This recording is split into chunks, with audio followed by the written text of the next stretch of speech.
Hello viewers, welcome to English grammar solution. আজকে আমি ট্রান্সলেশনের আরও একটি পার্ট নিয়ে আলোচনা করতে চলেছি।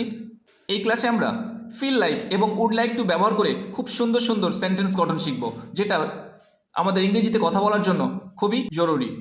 ফিল লাইক অর্থাৎ কোনো কিছু ইচ্ছা করা অর্থে আমরা ব্যবহার করি। এই ফিল লাইক বাক্যে কোথায় কিভাবে ব্যবহার করব? যেমন এখানে কিছু সেন্টেন্স দেওয়া আছে।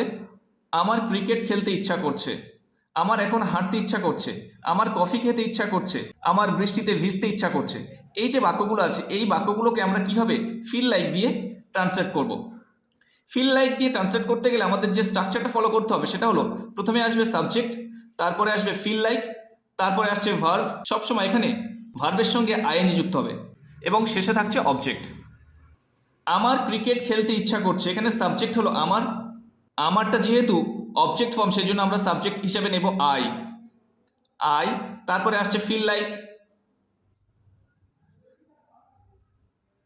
আই ফিল লাইক, তারপরে ভার্বের সঙ্গে আইএনজি। এই যে খেলতে ইচ্ছা করছে, খেলা, মেন ভার্ব হলো প্লে, তার সঙ্গে আমরা আইএনজি যুক্ত করব, playing. I feel like playing, কি খেলতে ইচ্ছা করছে? Cricket, cricket. I feel like playing cricket, আমার ক্রিকেট খেলতে ইচ্ছা করছে। তারপরে আমার এখন হাঁটতে ইচ্ছা করছে, I feel like, I feel like, এই যে হাঁটার ইংরেজি কি? Walk. I feel like walking now, আমার এখন হাঁটতে ইচ্ছা করছে। আমার কফি খেতে ইচ্ছা করছে, I feel like, I feel like drinking, drink,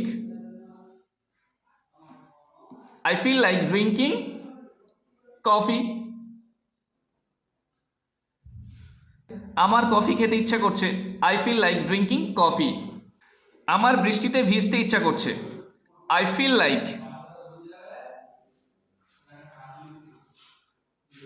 I feel like get wet মানে ভেজা, getting,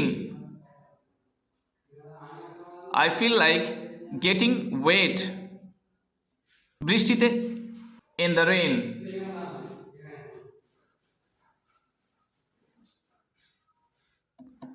I feel like getting wet in the rain, আমার বৃষ্টিতে ভিজতে ইচ্ছা করছে। এছাড়া আমরা আরও শত শত বাক্য বলতে পারি, যেমন আমার বাজারে যেতে ইচ্ছা করছে, I feel like going to market. আমার একটি আপেল খেতে ইচ্ছা করছে, I feel like eating an apple. আমার ইংরেজি শিখতে ইচ্ছা করছে, I feel like learning English.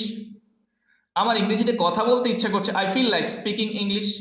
ঠিক এভাবে আমরা শত শত বাক্য গঠন করতে পারি। এরপরে আমরা চলে আসছি উড লাইক টু এর ব্যবহার নিয়ে। উড লাইক টু আমরা কোথায় ব্যবহার করি? উড লাইক টু অর্থাৎ চাওয়া অর্থে আমরা ব্যবহার করি। আমি আপনাকে ধন্যবাদ জানাতে চাই, আমি এক কাপ চা খেতে চাই, আমি কাজটি করতে চাই, আমি একজন ডাক্তার হতে চাই। এখানে এই সমস্ত বাক্যগুলোকে ট্রান্সলেট করতে গেলে আমাদের যে স্ট্রাকচারটি ফলো করতে হবে সেটা হলো, ফার্স্ট আসবে সাবজেক্ট, তারপরে would like two plus V1 ভার্বের প্রেজেন্ট ফর্ম ব্যবহার করব এবং শেষে থাকছে অবজেক্ট। তাহলে প্রথম যে বাক্যটি আছে, আমি আপনাকে ধন্যবাদ জানাতে চাই, তাহলে এটা আমরা ট্রান্সলেট করলে কেমন হবে? আই, তারপরে আসছে would like to, I would like to, ধন্যবাদ জানানো, থ্যাংক,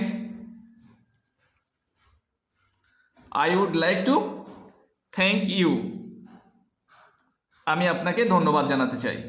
আমি এক কাপ চা খেতে চাই, আই, সাবজেক্ট আই, তারপরে would like to, I would like to have a cup of T,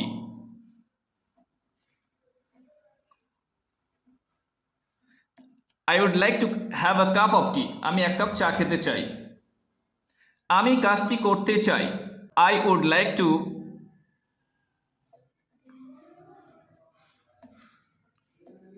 do the work, কাজটি, do the work, I would like to do the work.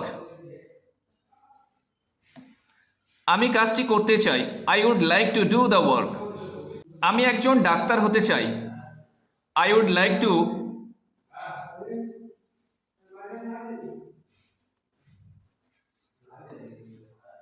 I would like to become a doctor. I would like to become a doctor. আমি একজন ডাক্তার হতে চাই। ঠিক এভাবে আমরা আরও বলতে পারি, আমি তার সাথে দেখা করতে চাই। I would like to meet him. আমি তোমাকে সাহায্য করতে চাই। I would like to help you. আমি একটা গান করতে চাই। I would like to sing a song. আমি জল পান করতে চাই। I would like to drink water. ঠিক এভাবে এই স্ট্রাকচারটি ফলো করে তোমরা শত শত বাক্য গঠন করতে পারবে। আশা করি এমন ট্রান্সলেশন করতে আর তোমাদের কোনো সমস্যা থাকবে না। ভিডিওটি ভালো লাগলে অবশ্যই লাইক করে দেবে আর বেশি বেশি শেয়ার চাই। এমন ভিডিও আরও পেতে অবশ্যই চ্যানেলটি সাবস্ক্রাইব করে রাখবেন।